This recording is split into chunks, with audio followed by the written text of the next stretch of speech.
রিন্টুকে বলে দিয়েছি, ও আপনাদেরকে নিতে চলে আসবে। আচ্ছা ঠিক আছে।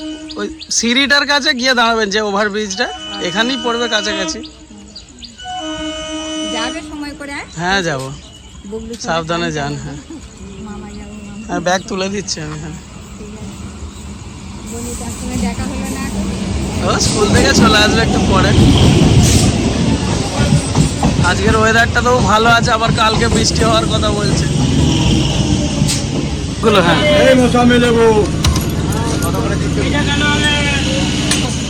ভিতরে ঢুকে যান। একসঙ্গে কদিন ছিলাম, যাওয়ার সময় ওনাদেরও মন খারাপ আর আমারও মন খারাপ। অন্য সময় যাওয়ার জন্য আর কি সেরকম বাধা দিই না, এবারে যেন কেমন একটা লাগছে। অনেকদিন একসঙ্গে ছিলাম, খুব ভালো ঘোরা হয়েছে। আমার শ্বশুর মশাইয়ের আবার দেখলাম একটু বেশি মন খারাপ। আমার বাবা মা ওদিকে বারণ করছে যে যেতে হবে না, তো ওদিকে সুমিতা বাড়িতে একা আছে। তো এতগুলো দিন হয়ে গেল, সেই জন্যে খুব বেশি জোরাজোরি করলাম না। ট্রেনেতে তুলে দিয়ে গেলাম, ওখানে অসুবিধা নেই। ওখানে রিন্টু থাকবে, মানে রমার যে ছেলে, সে তো ওখানে থাকে, মামার বাড়িতে থাকে। তো রিন্টুকে বলে দিয়েছে স্টেশনে নিতে চলে আসবে, কারণ যা ভারী ভারী ব্যাগ, তার উপর আবার 4.5 কেজি খাজা কিনেছেন, মানে সবাইকে, আত্মীয় স্বজন সবাইকে দেওয়ার জন্য। তো সেই সব নিয়ে যা লাগেজ নিয়ে এসেছিলেন, তার থেকে আবার লাগেজ এখন বেশি হয়ে গেছে। একটু তুলে দিয়ে গেলাম ওই জন্য। আর আমাদের এমনি নালিকুল স্টেশন দিয়ে আমরা এই মেন দিয়ে হাওড়া যাই, আর এটা হচ্ছে তার একটু আগে, মানে তারকেশ্বরের দিকে একটা স্টেশন এগিয়ে দিলাম। এই স্টেশনটা একটু খালি খালি থাকে, খুব একটা ভিড় হয় না, যার জন্য স্টেশনে এসে তুলে দিলাম। সকলকে গুড মর্নিং জানিয়ে আবার একটা নতুন ব্লগ শুরু করছি। গতকালের ভিডিওটা খুব ভালোভাবে শেষ করতে পারিনি, কারণ আমরা যখন পুরী থেকে ফিরছিলাম, নালিকুল স্টেশনেতে নেমেছি, প্রচণ্ড পরিমাণে আকাশের মেঘ, একদম কালো অন্ধকার দিয়ে হঠাৎ করে ঝড় উঠে যায়। তো তারপরেতেই প্রচণ্ড বৃষ্টি, তারই মধ্যে আমরা মানে অতি কষ্টে যা করে ব্যাগ ট্যাগ নিয়ে বাচ্চাদেরকে নিয়ে বাড়িতে আসি। তো বাড়িতে আসার পর অনেকক্ষণ ঝড় বৃষ্টি হয়, তারপর তো সকালে খাওয়া দাওয়া করে সব একটুখানি রেস্ট নিয়েছিলাম। তা কালকে বাবা মাও বাড়ি চলে গেলেন বিকেলের দিকে। দুপুরের পর আকাশে যখন একটু ছাড়লো, রোদ উঠলো, তারপর কিছু কাচাকুচি করে নিয়েছিলাম জামা কাপড়গুলো। তো সেগুলো কিছু শুকিয়েছে, কিছু এখনো ছাদে মেলা আছে। আর আজকে সকাল থেকেও আকাশটা একটু মেঘলা মেঘলা ছিল, বেলার দিকে রোদ হলো। আজকে সব মায়েরগুলো কাচাকুচি হলো, মা বাবারগুলো দিয়ে যে এখন ব্যাগগুলো পরিষ্কার করতে বসেছি। সব ব্যাগ ট্যাগ সব নোংরা হয়ে গেছে, তো ব্যাগগুলো কাচলে মোটামুটি কাচাকুচি শেষ। তারই মধ্যে বাড়িতে যখন আমরা ফিরি, আবার একটা ঘটনা ঘটে গেছে। আমরা তো যখন পুরীতে ছিলাম, তখন হঠাৎ করে কুম্ভ মেলায় যাওয়ার প্রোগ্রাম করেছিল। তো ফোন করে বললো যে আমি কুম্ভ মেলায় যাচ্ছি। শীতলা তোতন দুজনে একসাথেই গিয়েছিল। তো যাওয়ার সময় ওরা মানে বাইকেতে গিয়েছিল দুজনেই একসাথে। তো যাওয়ার সময় খুব ভালোই গেছে, দিয়ে বাড়ি ফিরছিল। তো ওরা গেছে, গিয়ে ওখানে পৌঁছে স্নান টান সেরে তারপরেই ওরা বাড়ির পথে রওনা দিয়েছিল, কোনো জায়গায় না থেকে। তো যেদিন ফেরে সেদিন ওরাও ঝড় বৃষ্টি পেয়েছে। আমরা যেমন বাড়িতে এসে পেয়েছি মানে নালিকুলে, ওরা রাস্তাতেই পেয়ে গিয়েছিল ঝড় বৃষ্টি। তো সেইখানেতেই তোতন আর শীতল একটুখানি ওই গাড়ি স্লিপ করে গিয়ে বাইক থেকে পড়ে যায়। পড়ে গিয়ে তোতনের একটু হাতে লাগে, আর বাইকটাও একটু এদিক ওদিক মেকে টেকে গেছে, আর হাঁটুর মাথাটা পুরো তোতনের ছিঁড়ে গেছে। শীতলের কিছু হয়নি, শীতল একদম ঠিকঠাক আছে। তো বাড়িতে আসার পর তোতনকে ডাক্তারবাবুকে ডাকা হয়, আমাদের যে ফ্যামিলি ডাক্তারবাবু আছেন উনি আসেন, এসে তারপর তোতনকে ব্যান্ডেজ ফ্যান্ডেজ করে দেয়, ওষুধপালা দেয়। কাল থেকে ওষুধ খেয়ে তোতন এখন অনেকটাই সুস্থ, ব্যথাটা একটু কমেছে। তবে হাঁটুর মাথাতে না কিছু হলে ওই হাঁটুরে যখন মোড়া হয় তখনই দেখবেন ব্যথাটা আরও বেশি লাগে। ওটা একটুখানি ওর মানে শুকোতে দেরি হবে ঘাটা। তো এখন এই যে বাইক নিয়ে ও বেরোচ্ছে, একটুখানি গ্যারেজের দিকে যাচ্ছে, জামাই বলছে যেতে পারো, বলছে হ্যাঁ পারবো। সাবধানে যাবি আস্তে আস্তে, হাঁটুর পাটা তো টেনে টেনে চলছিস। জোর এসব কিছু হয় নাকি, সামান্য পড়ে গেছি। একদম স্ট্রং ছেলে গো, তুমি এত চিন্তা করছো কেন? ওর আরো রাইডিং জ্যাকেট ফ্যাকেট ছিল তো, অতটা ওই জন্যে অসুবিধাটা হয়নি। ওর আবার নিজের থেকে বাইকের চিন্তা বেশি। হ্যাঁ আগে দেখছি আমার বাইকে কোথায় কি হয়েছে, বাইক এসে মনে করে সেই তুই যে আমার মতো ঘটনা করে ফেললি। ছোট আমার গাড়ি থেকে জানিস, বড় আমার আমি দুজনে পড়ে গেছিলাম, দুজনের কোথায় লেগেছে দেখিনি, উঠে আগে দেখছি যে বাইকটার কি হয়েছে না হয়েছে। আমাকে একজন বলছে এই বাইকটা দেখছিস, আগে তোর নিজের দিকে দেখ, তোর হাঁটুটা কি অবস্থা। তোর যেমন হাঁটুটা ছিঁড়েছে ওরকম সেম আমারও হাঁটুটা দাগ আছে, ওই জায়গাটায় আমার ওরকম পুরো ছাল উঠে একদম মাংস উঠে চলে গেছে, এখনো দাগ আছে, অনেক বছর আগেকার কথা। দাঁড়াও, না হলে পারবে, নাহলে আমি যাচ্ছি সঙ্গে, দিয়ে চলে আসবে। এই তো তোমার বেঁকেছে হ্যান্ডেলটা, পুরো এইটা চেঞ্জ হবে হ্যান্ডেলটা, আর ব্রেক লিভার থাকে এরকম রাউন্ড, আর এইখানে বেঁকে সোজা হয়ে গেছে, মানে এইখানটা করে একটু ভেঙে গেছে, এই যে এটা ক্র্যাক হয়ে গেছে, এটা চেঞ্জ হবে। আর এদিকে তোমার এদিকে রিমটা গেছে, এই যে দাগ মতন হয়েছে, চেঁচে গেছে। আর একটা জায়গায় যে ফুলের মতন গেছে, এই যে এইখানটা ফুলে উঠে গেছে। এবার রিমটা তোমার ক্লেমের মধ্যে দেবে কি সেটাই ব্যাপার। সাবধানে যাও, ফোন করবে, ঠিক আছে? বুবলু সোনা ডাবের জল খাওয়া হয়ে গেল, ওর মায়ের জল খাওয়া হয়ে গেল, ডাবে ওর ঠাকমার খাওয়া হয়ে গেল। এবার বড় মেয়েটা এলে দেবো, স্কুলে গেছে। আর তোমার নামটা কে বলবে? আমি খাই না। ডাবের জল বাদ? হ্যাঁ, কেন? আমার ভালো লাগে না, তা খাই না। বাবা বুবলু দেখেনি তো এতে গিয়ে পুরীতে গিয়ে ডাব খাওয়া ধরে নিজে খাচ্ছে, কাউকে ধরতেও দেবে না কিছু। তবে এক্সপার্ট হয়ে গেছে বলো। ওটাই ভালো, নিজে নিজে করে নেওয়াই ভালো, নির্ভর কারোর উপর করলে হবে না। হ্যাঁ, হ্যাঁ। ঠিক কথা। ঘুম থেকে একটু বেলায় উঠেছে বুবলু সোনা, কিন্তু তারপরে আর এই যে ওর খেলনা বাটি নিয়ে বুবলু সোনা এখন খেলতে বসেছে। ওর এক ভালোবাসার দিদুন ওকে এইসব গিফটগুলো পাঠিয়েছেন, তো সেইগুলো পাওয়ার পর থেকে ও তো মানে রান্না বাটির সব জিনিস পেয়ে গেছে একদম সুন্দরভাবে। বুবলু তাহলে কি রান্না করছো? ডিমের ঝোল। আর কে খাবে তোমার ডিমের ঝোল? আর কে খাবে? শুধু মা? আর কে? আর বুবু খাবে, মা বাবা খাবে, আরো তো বাড়িতে লোক আছে, সবাই তো খাবে। এত ডিম, 10টা ডিম। 10টা ডিম আছে, হ্যাঁ, 10 জনের। আমরা সবাই মিলেই খাবো, ঠিক আছে? বুবলু তাতে রান্না করো, আমি কাঁচাকুচি হয়ে গেলাম। হ্যাঁ, তোর মা যা খাটছে ও খিদে পেয়ে যাবে, তারপর সকাল সকাল খাওয়া হবে। হ্যাঁ, বেরিয়ে এসে বলো বুবলু সোনা মায়ের খাটুনি আবার একটু বেড়ে যায়, যত জিনিস এখন দুদিন ধরে কাচতে হবে। আমি শুধু ভাবছিলাম যে আর রোদটা যদি না করে তাহলে মুশকিল হয়ে যাবে। ভাগ্যিস রোদটা করলাম, সব শুকিয়ে গেল কালকে কিছু, আর আজকে কিছু শুকিয়ে গেলে বাবা শান্তি, কাঁচা হলে অনেকটা শান্তি। ভাঙবে না? আচ্ছা, এই একটা গিফট ওর এক ভালোবাসার দিদুনের তরফ থেকে। কোথায় যাচ্ছ নিয়ে? এটা কি করে? এটা কি? নুটি বেলা? তুমি চেনো নুটি বেলাটা? আচ্ছা, ঠিক আছে, ওটা থাক, আমি তুলে দেবো কাগজে। কদিন বেশ বিয়ান একসঙ্গে ছিলাম, পুরী গেলাম, খুব আনন্দ হয়েছে। এবার বিয়ান সব বাড়ি চলে গেল, মনটা বড্ড খারাপ। ছেলের বিয়ের পর থেকে এতগুলো দিন এই প্রথম থাকলাম, কি করে যে সময়গুলো কেটে গেল কিছুই বুঝতে পারলাম না। জানেন দিদি, আপনি জানেন না বলে কতজনা লিখে পাঠিয়েছি, কৃষ্ণা আমার দেখাচ্ছিল, আপনাকে কি কৃষ্ণা কৌশিক সবাই যেতে বললো। সবাই তো বললে হবে না, বাড়ির তো একটা নিয়ম কানুন আছে, একসঙ্গে গেলে হবে। এই তো কদিন আগে আমি ঘুরে এলাম বাসে করে নেতার হাট, তখন বলছে তুমি কেন যাওনি? সবাই গেলে হয় একসাথে। হ্যাঁ, বাড়িতে তো এবার তো আমি এবার পুরী যাব, তুমি ঘুরে এলে, এবার আমি যাব পরে ভেবে। দাদু ঠাকুমার আমল থেকে আমরা দেখে আসছি, বাড়ি খালি করে যাওয়া যাবে না। দিনের বেলা ঠিক আছে, কিন্তু রাত্রিরে চাবি দিয়ে যাওয়া যাবে না, থাকতেই হবে একজন দুজনকে বাড়িতে। এই হচ্ছে ব্যাপার। যে যা বলছে বলুক না, তাদের ব্যাপার তারা বলছে, এবার আমাদের ব্যাপার আমাদের করতে হবে। মহা মুশকিল। তোমরা আবার কোন দিকে যাবে বলো দিদি? হ্যাঁ? পিসি না গেলে, আর পিসির কথা বলবে, আমি না গেলে আমার কথা বলবে। ও নিন, আমরা কিছু মনে করি না। না, আমার কিরকম মনটা খারাপ লাগে। ওনারা বলেন যে সবাইকে একসাথে নিয়ে যেতে, পিসিমাকে রেখে গেছি সেজন্য তো তোমরা সবাই এত আনন্দ করছো, পিসিমা এলে ভালো হতো। সবাই মিলে গেলে হয়, বাড়িতে যাকেও না যাকেও থাকতে হবে। আর পিসিমা- তোমার বাবার তো আমার বিয়ের পর থেকেই তো আমি দেখে আসছি যে বাড়িতে হয় আপনি পিসিমা, আর নাহলে হচ্ছে যে আপনি থাকবেন, না পিসিমা যাবেন, নাহলে পিসিমা থাকলে আপনি। হ্যাঁ। এরকম আমি বলি যে সবাই চলুন বাড়ি চাবি দিদি, পিসিমা বলে না, ওটা আমাদের নিয়ম নেই, আমাদের কেউ কোনোদিন এরকম বাড়ি ফাঁকা রেখে কোনোদিন যায়নি, আর আমিও যাব না। তোমরা ঘুরে এসো, আমি পরের বাড়ি যাবো। আপনারা অনেকেই কমেন্ট করে জানতে চাইছেন আমরা যে জায়গায় ছিলাম, মানে বিল্ডিংটা দেখে বোঝা যাচ্ছে যে কত বড় একটা বিল্ডিং, তো ওখানে থাকতে অনেক খরচা। তো বিশ্বাস করবেন না, ওখানে কত কম খরচার মধ্যে আমরা থেকেছি। যেমনটা আপনাদেরকে বলেছিলাম যে আমরা যেখানে ছিলাম, অনেকেই আপনারা কমেন্ট করে জিজ্ঞাসা করেছেন যে কেমন ভাড়া পড়লো। অনেকে বলেছেন যে অনেক বিলাসবহুল, অনেকে বলেছেন যে অনেকটা দূরে, মানে অনেক রকম কোয়েশ্চেন করেছেন। বিশেষ করে আমরা যেখানে ছিলাম, যে ট্রেনে গেছি বা যেগুলো ঘুরেছি সেগুলো তো সকলেরই জানা। এবার যে হোটেলটায় আমরা ছিলাম সেই সম্পর্কে বলি। ওটা হচ্ছে একটা রিসর্ট, অনন্যা পাম বিচ রিসর্টটার নাম।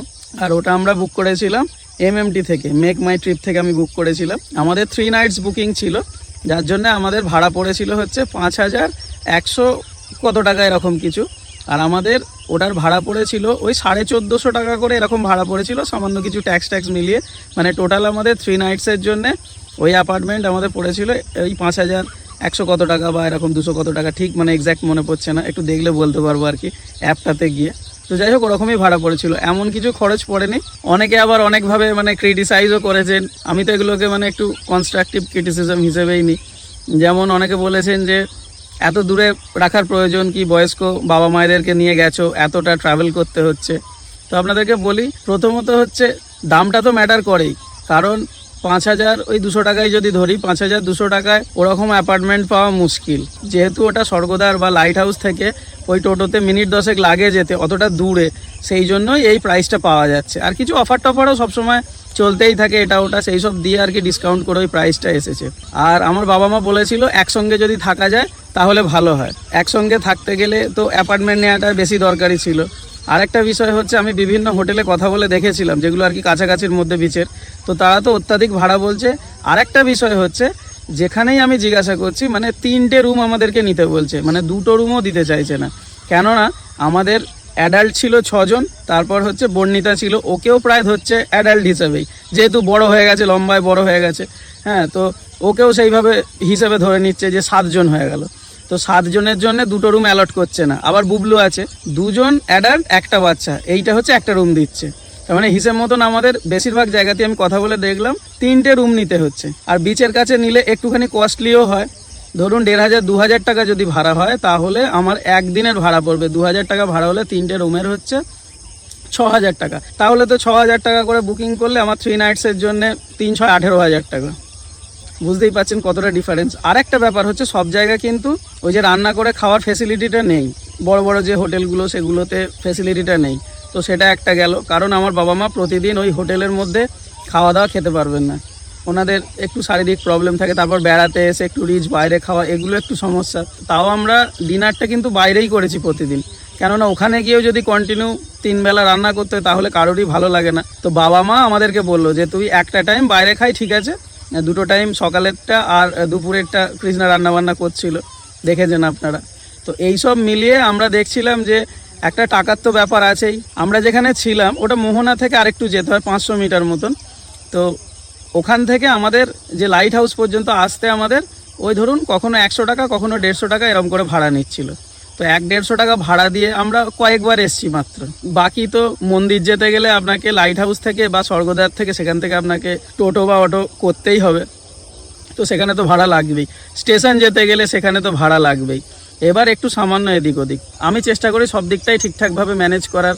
একটা জায়গায় থাকলাম, 2টো আমাদের বড় বিছানা দেওয়া ছিল, সেখানে আমাদের সকলের হয়ে গেল, একসঙ্গে থাকলাম, হই হই করলাম, কথা বললাম, সবটাই মানে ঠিকঠাক ছিল। আর আমার বাড়ির লোক যারা গিয়েছিল তারা তো ওখানে গিয়েই বলছে তোর এত দামি ঘর করার কি দরকার ছিল, এত দামি তোর ফ্ল্যাট নেওয়ার কি দরকার ছিল, এরকম ভাবে আর কি বলছেন। এবার আমি বলছি যে তোমাদের একটু অসুবিধা হচ্ছে বলো, তো বাবা মায়ের আমি জানি যে হয়তো অসুবিধা হলেও বলবে না, কিন্তু অসুবিধাটা কিসের? আমার বাবা আমাকে বলছে যে কিসের অসুবিধা, তুই আমাকে বলছে, আমি বলছি যে তোমাদের অসুবিধা হলেও তোমরা বলবে না।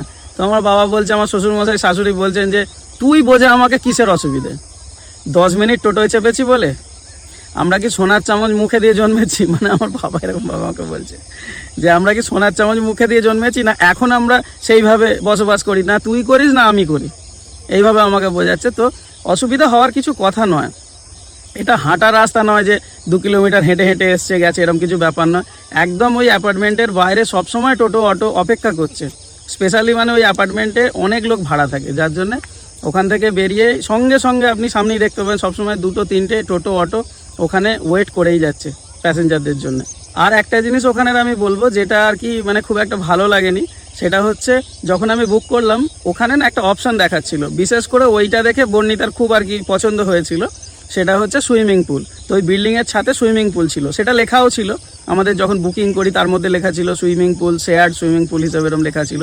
তো বর্ণিতা তো খুব খুশি সুইমিং পুলে উঠবে বলে, কিন্তু যখন আমরা সুইমিং পুলটা অ্যাক্সেস করতে যাই তখন দেখি যে ওখানে আর কি কার্ড পাঞ্চ করে ঢুকতে হয়। যার নাম্বার আমাদেরকে এমএমটি তরফ থেকে দেয়া হয়েছিল, কেয়ারটেকার হিসেবে যিনি ছিলেন, তাকে কল করতে উনি অ্যাপোলজি চাইলেন আমাদের কাছে যে কিছু মনে করবে না, এটা ওনারদের জন্য শুধু, মানে ফ্ল্যাটের ওনারদের জন্য শুধু আছে, তো গেস্টরা ইউজ করতে পারে না। আমি বললাম যে গেস্টরা যেখানে ইউজই করতে পারবেন না, তো আপনি এমএমটিতে কেন ওখানে লিখে রেখেছেন? তো সেই জন্য উনি তো খুব ক্ষমা চাইলেন। এবার আমাদেরকে আরেকটা ফেসিলিটি দিলেন, ওনার 1 কিলোমিটার দূরে আরেকটা প্রপার্টি আছে, বলছে ওখানে গিয়ে আপনি চাইলে ইউজ করতে পারেন, আমি ওখানে বলে দিচ্ছি, তো আপনাকে আটকাবে না, আপনি যাবেন ওখানে ইউজ করবেন, ওখানে চেঞ্জ করবেন। আমি তাই কখনো হয়? এতগুলো লোক, আমার মেয়ের ইচ্ছা গেছে, বাড়ির অন্য কেউ তো নামবে না সুইমিং পুলে, তো আমার শুধু মেয়ের জন্য আবার 1 কিলোমিটার আলাদাভাবে যাব, আবার ওইসব করব, সেই জন্য আমরা যাইনি। তো যাই হোক, সুইমিং পুলটা নেই, এটা আপনারা যদি বুক করেন কখনো ওখানে, তাহলে জানবেন যে ওখানে কিন্তু সুইমিং পুলের ফ্যাসিলিটি নেই। যদি বাই চান্স ওখানে লেখা থাকে, তাহলে আগে কল করে আপনারা কনফার্ম করবেন। তো এই গেল রুমের ডিটেলস। তো যাই হোক, আশা করছি আপনারা বুঝতে পেরেছেন। আমি জানি অনেকে আমাদের ভালোবেসেই হয়তো বলছেন যে মা বাবাকে কষ্ট দিচ্ছ কেন, এতটা দূরে কেন রেখেছো। তো বিল্ডিংয়ের না সমস্ত ফ্যাসিলিটিই ভালো, খুব স্পিডি, যে লিফটটা খুব স্পিড, কোনো অসুবিধা কিছু নেই। তারপর 24 ঘন্টা বাইরে দেখলেন আপনারা, গেটের বাইরে দারোয়ান দাঁড়িয়ে আছে, সেফটি আছে। যদি কেউ গাড়ি নিয়ে যায় তো ভিতরে গাড়ি রাখারও ব্যবস্থা আছে, গেস্টদের জন্য স্পেশালি ওখানে গাড়ি রাখার ব্যবস্থা আছে। তারপর দুবেলা ক্লিনিংয়ের ব্যবস্থা আছে, ঘরের ভিতরে ফোনের ব্যবস্থা আছে, ওই প্রাইসের মধ্যে এসিরও ব্যবস্থা আছে। তো সব কিছুই আছে ওখানে, ফ্যাসিলিটি ঠিকঠাক, শুধু ওই সুইমিং পুলের ব্যাপারে আপনাদেরকে বললাম। যাই হোক, আশা করছি আপনাদের যে কোয়ারিগুলো ছিল সেগুলো আমি ঠিকঠাকভাবে বলতে পেরেছি। আর রাতের দিকে একটা প্রোগ্রাম আছে, তো সেখানে আমার আর বর্ণিতার যাওয়ার কথা, ওর মায়ের কিন্তু সেখানে নিমন্ত্রণ নেই। তো আমি ওকে বলছিলাম যে তুমি যাও না, কিন্তু ও যেতে চাইছে না, তো আমাকেই মনে হচ্ছে যেতে হবে। চরে কটা বাজে, বসে থাকলে হবে রেডি হয়ে? 9:15 বাজে, এখন বেরিয়েছে বিয়ে বাড়ি, বর্ণিতা স্যারের ভাইয়ের বিয়ে, বাবা মেয়ের নিমন্ত্রণ। যাও ঘুরে এসো। তোমার মেয়ে 3-4টে জামা পাল্টে তারপরে এটা পছন্দ হলো ওর, এটা যে এত ভালো লেগেছে, সেই পুরী যাওয়ার জন্য এটা কিনেছি, সে সব জায়গায় এটাই ভালো লাগে। কি বলছে? আমাদের নিমন্ত্রণ, তোমার আর আমার নিমন্ত্রণ নেই, বাবার আর হচ্ছে দিদির নিমন্ত্রণ। কোথায় যাবো? এই মরেছে কি ভাগো, উঠছি তো পড়ে যাবো। আমরা ঘুরে আসি, তারপর বুবু তুমি যাবে, তারপর ঠাম্মা তুমি সবাই মিলে যাবে। হ্যাঁ, আমরা রেডি হই, দিদিকে নামিয়ে দিয়ে আসো। চলো। বুবু কোথায় যাচ্ছি? হ্যাঁ, এই জামা বার করছে গো, জামা গুটিয়ে ফেলছে। এই রে, ওই টুপি ফুপি পরে দেখো রেডি হয়ে যাচ্ছে। এই রে, আমি ওকে ভোলাচ্ছি, তোমার লুকিয়ে লুকিয়ে চলে যাও। বাবু গিফটটা নিয়ে নে, গিফটটা নিয়ে চলে যাও। তুমি আগে চলে যাও, ওখানে গিয়ে দাঁড়াও, কাঁদবে না। এসো, আমরা জামা পরবো, চলো আমরা ওপরে যাই, চলো ওপরে গিয়ে আমরা ভালো জামা পরে আসবো, চলো। হ্যাঁ হ্যাঁ, চলো উপরে ঘরে গিয়ে আমরা ভালো জামা পরে আসি। হ্যাঁ দিদি, বাবা দাঁড়াও, হ্যাঁ বাবা দাঁড়াও, আমরা আসছি। হ্যাঁ,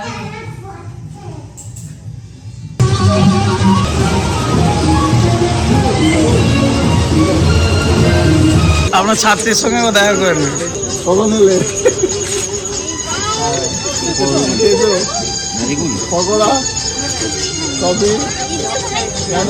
সাক্ষাৎ পর্ব মেটার পরে কিছু ভেজ পকোড়া আর কফি খেয়ে নিলাম, তারপরে একদম খেতে বসে গেলাম।